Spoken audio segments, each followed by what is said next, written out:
And so like just as important for us as growing the revenue and growing the margins and growing the size and scope of the work that we do is growing the way that we approach how people work for us, what they do, how they're treated, et cetera.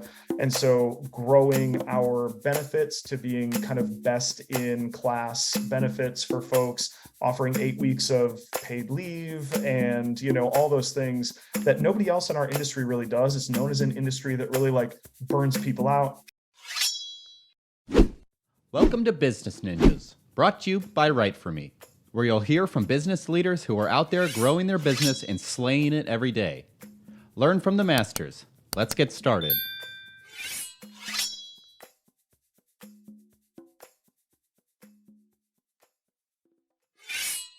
Hey everybody, welcome back for another episode of Business Ninjas. I'm here today with Tyler Doornbos. He's the founder and CEO at Well Designed Studio and Featherlight. Tyler, welcome to the show. Thank you so much for having me. It's lovely to be here. Yeah, excited to have you. So Tyler, why don't you start and tell us a little bit about yourself? Yeah, I've been in the kind of creative industry for a really long time. It's like 20 years now. I started my first business when I was in college. I was working at Grand Valley State University here in West Michigan. And I realized at some point that I could get paid $10 an hour to work for them or take those skills and start my own company. And so I did the latter.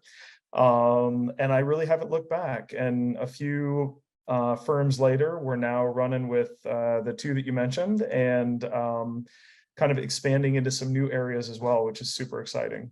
That's fantastic. So why don't you tell me a little bit more about, what Well Designed Studio does? Sure. So Well is a full service creative studio that is focused primarily on what we call the doing good market. And it's primarily nonprofits, foundations. It's kind of corporate departments focused on sustainability, corporate responsibility, et cetera. It's about 80-ish, 85% of our business kind of fits within that. And then we have a handful of corporate clients that are non-related just to keep us sharp and keep things interesting.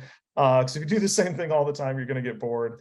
But it was, it's kind of the perfect business in part because we get to work with clients whose missions we believe in, and we get to be we're big enough now that we get to be selective with them as well. It's not like we have to take absolutely everybody that comes in. And we can be picky about, are they a good fit for our values, primarily because, one way or the other, we're helping them accomplish their mission.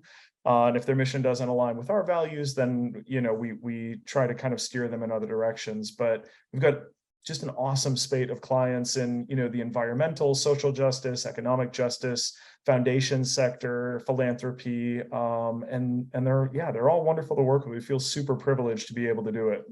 That's fantastic. And I love that, statement of doing good and making sure that your clients align with those values. I think, that's a strong, shows a strong company.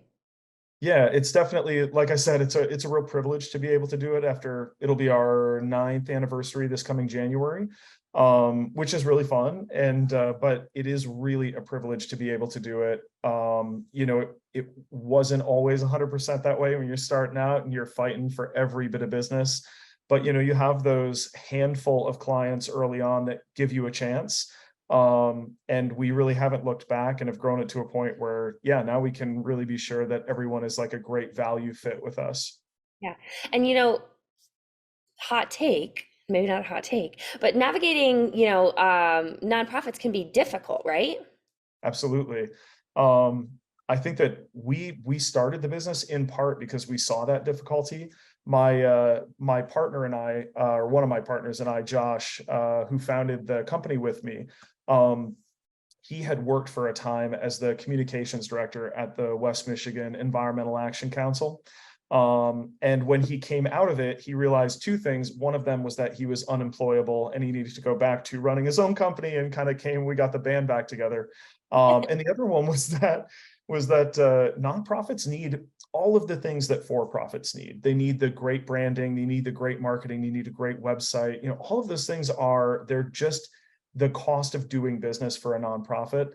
But the challenge is that everybody looks at it as if it's sort of a non-starter as a market. They get pro bono or they get grant funded. It's these things that are, if you're pro bono, that's cool, but like you're always going to be last on the list for the agency that you're working with. And chances are they might never get done with the things that they're working on for you. And that's just the way it is. You don't really have any recourse on it. But we saw an opportunity to, look at it and say, well, they need all the things that for-profits need. They have funding available. They're willing to, invest in these things with us. Why don't we start a firm that starts working? And actually our first client was Josh's former employers at the Action Council. But from there, we've grown this great group of kind of these doing good clients. It's sort of a non-obvious market. Everyone wants to be, or at least a lot of people that I talk to, they want to do, one of two things. They want to be a rounding error on a Fortune 500's balance sheet and just go, yeah, they throw us $5 million a year and they don't even notice. Or they want to be working in markets that are highly saturated because everybody wants to work in them. And I was talking to my little brother. He's 20. He's my very, very little brother. I'm 20 years older than he is. He was talking to me the other day, and he's in social media and he's starting his own consultancy. He's got a few clients and they're not particularly sexy, but they're great and they love him and he does good work for them. And he was like, I just want to expand what I'm doing. And I was like, yeah, that's cool. Like, where are you thinking about heading? You got these great clients in this sector. You got some great ones in this sector. He's like, yeah, I'm thinking like, you're right around my passions, And I was like, okay, cool. Like, he's like, I love cars. I love motorcycles. I love coffee. I love food. And I was like, you and every other 21-year-old in the world, my man. Like, I don't know what to tell you. Like, it's the unsexy stuff that can really be the great markets where there's tons of value that you can add. And there's a huge amount of good that you can do for the people in the market and the companies in the market, the organizations. There's something about that I really love, that like these folks that don't get the love often that they deserve, and who are really working harder than anybody in corporate that I know, because they're really mission driven in a way that corporate isn't. And I think too, they really have to fight for, everything that they get, whether it be the budget, the funding, but like you said, it's a non-obvious market. It is. And that fight is even deeper than most people realize. There's this idea that like, when it comes to nonprofits, you can't grow the pie, right? And so Americans on average give, kind of as a percentage of GDP, like 3% to nonprofits, to fund various missions, et cetera. And you have things like Charity Navigator and that sort of thing that rate nonprofits on how much of that funding goes to their core mission. And to me, not to knock Charity Navigator, because I think that they do good work, but it gives this impression that you can never make that pie any bigger. It's always going to be that 3%. So if I'm a nonprofit and I've got a $5 million budget a year and I spend 95% of that directly on my programs and mission, I get a 5-star rating from Charity Navigator. Everybody thinks we're great. I get interviews, yada, yada. But if I spend 70% on the mission, I get dinged for that, right? Because there's not that idea that like, hey, I can take that 30% and I can grow that pie overall. So I can go from 5 to 10 million. And it's like, it's a really sort of like a negative incentive to not spend money where you can sort of make money from it. We know in the business world that the adage, of course, you got to spend money to make money, and nowhere is that truer than marketing and advertising. If you're the Environmental Action Council for your area and nobody knows you exist, well, you're never going to go from zero to anything. You have to be out there. And that's what we try to kind of work against, is that idea that, you can never grow that pie. But it is a real challenge. It's so ingrained in the culture around nonprofits. Yeah. And I think, I don't want to misquote this, but I believe it was Gary Vee that said, if you're not creating content and you don't have an online presence, you essentially don't exist online. That's absolutely true. And that's, we do websites as part of what we do. And it's why we started our other company as well. You mentioned Featherlight.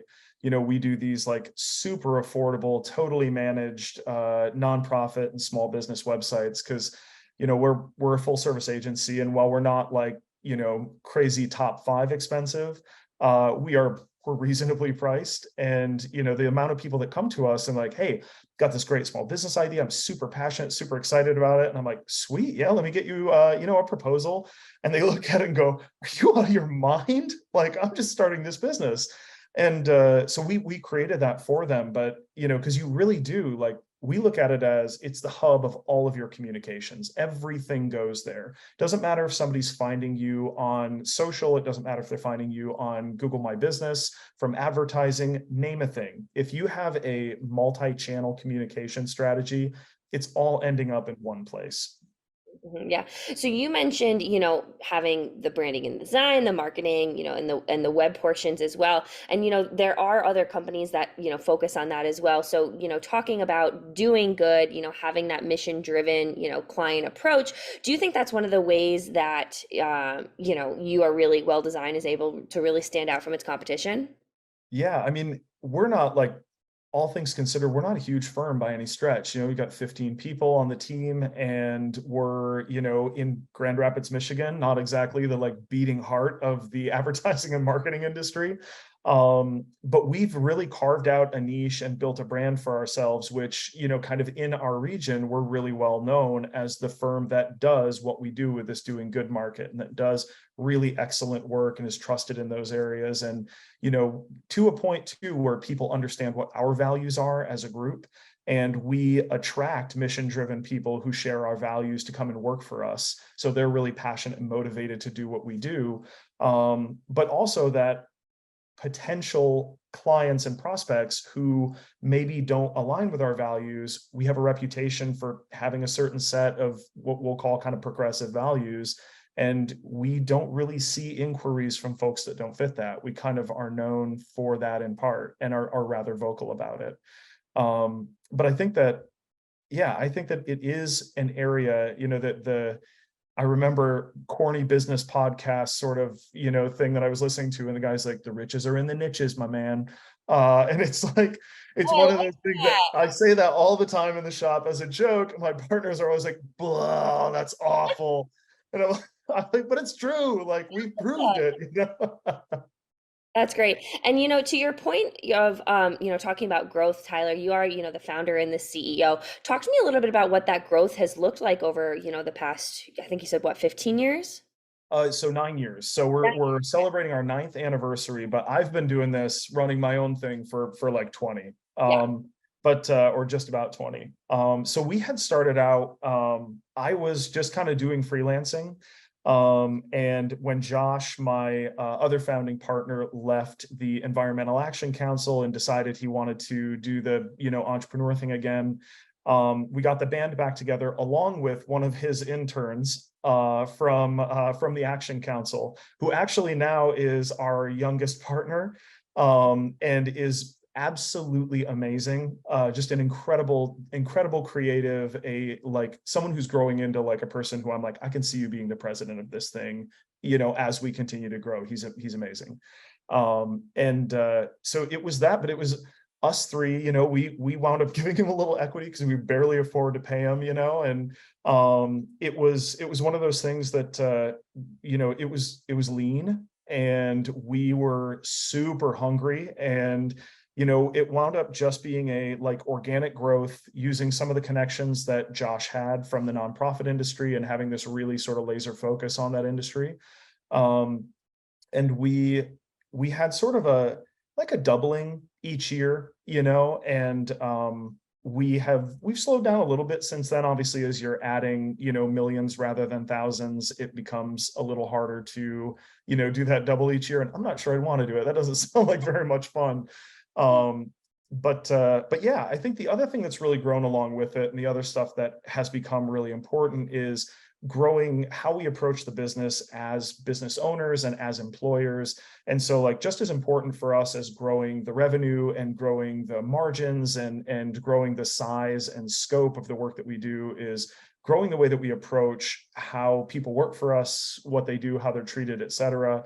And so growing our benefits to being kind of best in class benefits for folks, offering 8 weeks of paid leave, and all those things that nobody else in our industry really does. It's known as an industry that really like burns people out, churns through them. I remember watching, do you remember from like 2010, there was this really outstanding documentary called Art and Copy, And it Yeah. was about, it's great. If you, by the way, listeners, if you haven't watched it, it's so good, about the advertising industry. And one of my favorite firms is Weeden Kennedy, and, name a person in advertising who doesn't love them. But I remember they were interviewing, I believe it was Weeden, and he was walking through the office, and there's all these people kind of heads down at their workstations doing their thing. And he looks at the camera and he goes, "The elves don't go home at 5 o'clock. You should see what this place looks like at 3 a.m." And I heard that, and I remember the first time here, I was like, that's messed up. Like, nobody should be doing that. That's so screwed up. But our industry has that reputation, and deservedly so. And so for us, it's like, I mentioned to you before the call that we were having one of those weeks where we're cranking and we've got tons of stuff going out. And it's been a super busy week. And I'm, running on a few hours of sleep here, as sometimes you do. And not good for you. I'm not bragging. I think that's bullshit when people brag about that. I'm just saying it happens. It sucks when it does. And but it is one of those things where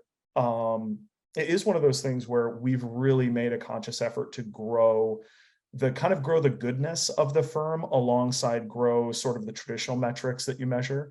And for us, that's just as important. And every year we've been able to add size and add scope, but we've also been able to add more benefits, more time off, the ability for people to like have a little bit more control over their own lives and have a little more say in how we run things. So that's really important for me too. Yeah. And I think that goes back to the, pulling back the, one of the first things that you said to us is, doing good. So not only doing good by your clients, but you're also doing good, by your employees.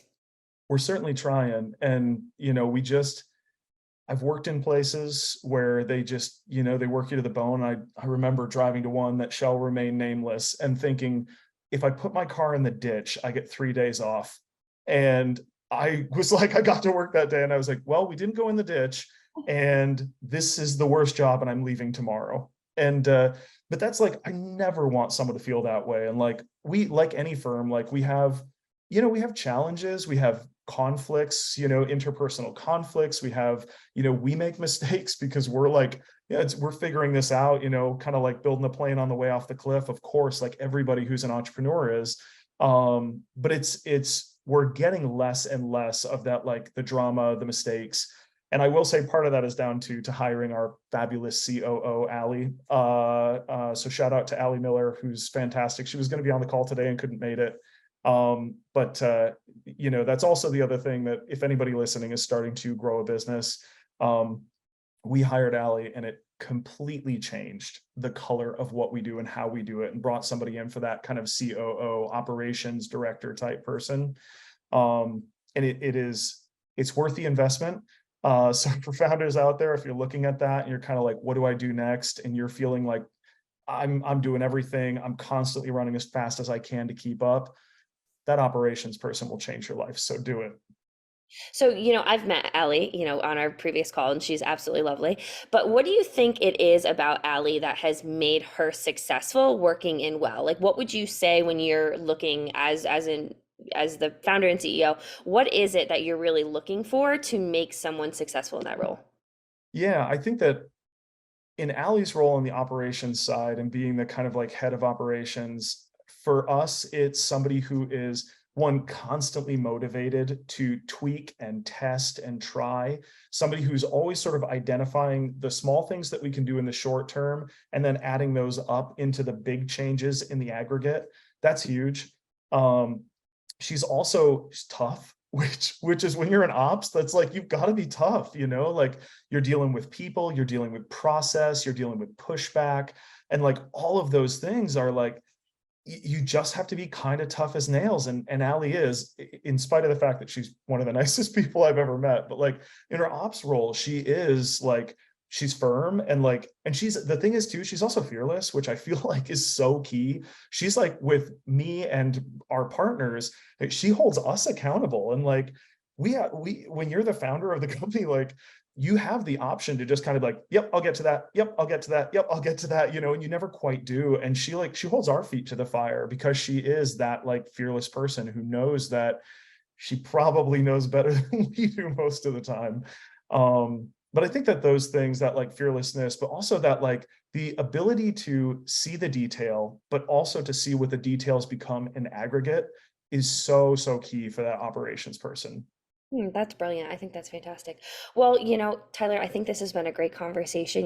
We took a little bit of a turn. Shout out Allie. But anyway, so as we start to wrap up, our podcast today, is there anything that you want to leave our listeners with, either about Featherlight, anything you want to leave our listeners with? Um, I think that you've got a lot of people who listen to this who I'm sure are entrepreneurs who are doing their own thing and are killing themselves to do it. Take it from somebody who is starting to get to an age where killing oneself is no longer physically possible. It's simply not worth it. There are so many better things in life than all of the like things that you see in success porn and all of the hustle culture nonsense that you get everywhere. Just take a minute, step back, look at what you're doing to the people that work for you and with you, and what you're doing to yourself, and really ask yourself if that's where you should be and if you're heading in the right direction. I had my son, my youngest child, my son Ezra, was born with a congenital heart condition in 2016, and it forced me to reassess absolutely everything. And while I would give literally anything for him not to have the condition, it also is, I'm massively grateful for the perspective shift that caused in me, but also in my partners and the folks that we work with, because I have no choice. I have to be gone. I have to manage these things. So yeah, parting thought is all of the things that you think are important probably really aren't. And being on Forbes 30 under 30 is who cares? Just try to focus on the things that are great. Ooh, almost dropped the F-bomb. Have hobbies. So I know for around the shop, people are like, "Oh, that is salty." But have hobbies, like hobbies that have absolutely no economic counterpart, not a side hustle, but a real hobby. I'm like hitting 40 this year and I still don't have one. So I'm giving advice that I haven't enacted yet. This is the year. So that's about it. But yeah, if you're interested in learning more about us, go to welldesignstudio.com. We'd love to hear from you if you're, kind of in our market, if you're looking for the full service creative, et cetera. And then if you're a small business or small nonprofit, check out getfeatherlight.com. And we'd love to kind of work with folks. And even if there's, no work there, you just want to reach out and say hello. It's so nice to hear from folks. I love that, Tyler. That's a great little bit, a little emotional too to leave us with. I appreciate that, you sharing that, the story of your son and kind of that perspective shift. So I think this was a great episode. I really appreciate you being on Business Ninjas today. Well, it's such a pleasure. Thank you so much for having me.